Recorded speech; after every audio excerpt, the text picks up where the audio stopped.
So Star Wars Hunters is a bit of a weird one. It's been a wild journey, having been delayed 3 times now. People don't really know what the hell this game is, and overall it's just been a bit of a confusing time for this game over the last few years. Well, I am personally very excited for this game to launch, and today I wanted to talk about why you should be excited too. Now, I feel like I've done this plenty of times already over the years. I've been kind of covering this game on and off for the last 3 years now, but I guess for those who aren't aware of the game or just don't really know what it's about, here is a quick breakdown of what Star Wars Hunters is for those who don't know. Star Wars Hunters is a 4v4 multiplayer arena shooter where you essentially choose your hunter and enter into battle with the other team. There are multiple modes, from games like Team Deathmatch to more domination type modes. There is Huttball in this game, and there are some really fun modes overall. There are currently 12 different hunters in the game. They are broken up into 3 different classes of hunters, those being the damage, support, and tanks. And even though there are already 12, there are plenty more on the way. They all play very unique from each other. Even the damage hunters play very different than other damage hunters, for example. There is realistically no one in the game that feels even remotely similar to any of the other hunters. Now, this game is a full live service game, so there are plenty of updates. There's new modes, maps, hunters, and skins. There are battle passes, or arena passes as they're called in this game, and there is essentially just all of that stuff you would expect from any other multiplayer shooter. I guess the easiest way to summarize it is that it is essentially the same sort of game as like an Overwatch or a Valorant, but in Star Wars instead, and it isn't quite as AAA as those games are. It is also a little bit similar to Heroes vs Villains from Battlefront, but with objectives instead of just being Team Deathmatch. But again, it's not quite on that level of quality. It is just a kind of similar mode or a similar game to that. Now, where I think a lot of people aren't interested in this game, or they just never really paid attention, is pretty much the fact that it is primarily a mobile game. Now, I definitely hear that when they first announced it and they said that it was mostly a mobile game. I was a little bit concerned. I'm not that big of a mobile gamer, but after having played it for so long now, and especially lately since the last update, I can safely say that this game just doesn't feel like a mobile game to me, and let me explain why. Now, the most important element to this is that it is going to be launching on the Switch, so it isn't just a mobile game. It is going to be available on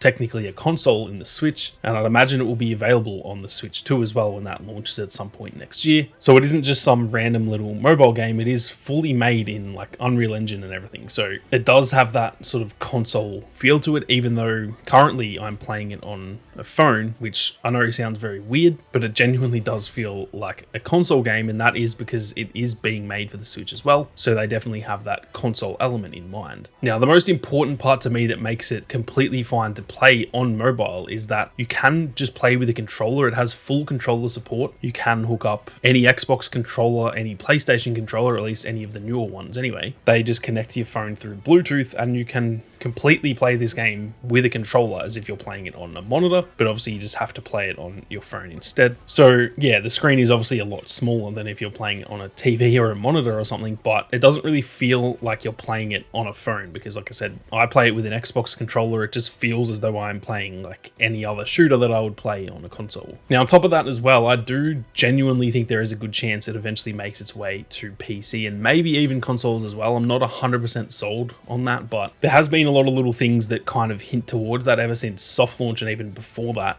way back in 2021. Even on their website, it actually asks when you kind of sign up for the website what console you play on, and you know, PlayStation and Xbox are on there too. So obviously that doesn't confirm it, but again, that combined with the fact it is going to be on the Switch, I don't think it is out of the realms of possibility. Whether it happens, I'm not 100% sure, but I do genuinely think there is a good chance it will make its way to consoles at some point down the line. Now, the other element that makes it a lot more, I guess, worth it is that it is free to play. So obviously if this was like a $70 game and you could only play it on your mobile, well, I for a fact would not be playing if that was the case. But the fact that it's free, it just means that it is worth trying. If you can just download the soft launch, depending on where you are in the world, or obviously once it launches, you can download it for free. Same thing for the Switch. It's completely free on the Switch, and you can just judge for yourself whether or not you like it. You can download it. If you think it's the worst game ever designed, you can literally just delete it, and you're not really missing out on anything, because yeah, you haven't spent money on it, you haven't wasted any time, you've just downloaded it, play a few games, and like I said, if you think it sucks, that's completely fair. Just delete it and you haven't really lost anything. Now, to me, the main main reason that I am so excited for this game, not only because I have played it a lot and it is very fun, but it's just also the fact that it is a freaking multiplayer Star Wars game. To me, there has been just a lack of Star Wars games, especially multiplayer Star Wars games, for years now. Pretty much since 2020, we haven't really had anything. There was obviously Battlefront that got cancelled in 2020, and then Squadrons came out the same year too, but that obviously didn't last all that long. And so realistically, it's been since 2020, and we're now in 2024 that we haven't really had any multiplayer games. And in fact, it was this month in 2020 when Battlefront 2 got cancelled. So it's been a hell of a long time, and I just love multiplayer Star Wars games. So the fact that we are finally getting one, even though yes, it has been delayed a lot of times now, but we are finally going to be getting it this year. And it's just so exciting to be able to think about that community feeling that we had during Battlefront 2. I'm sure this won't live up to that level of the community, but there's going to be a fun, thriving Star Wars community playing a multiplayer game again, and that to me is very, very exciting. Now, the game is fairly fleshed out too. It has got like a ranked mode and stuff, so you do actually have stuff to grind for. This isn't just a little like surface level type of game. I think a lot of people are going to look at it as probably being very like shallow and just very simplistic, because again, it's on mobile. Mobile does carry a bit of a stigma that obviously mobile phones cannot compete with like PS5s and Xboxes and PCs and stuff like that. So I think a lot of people are just going to think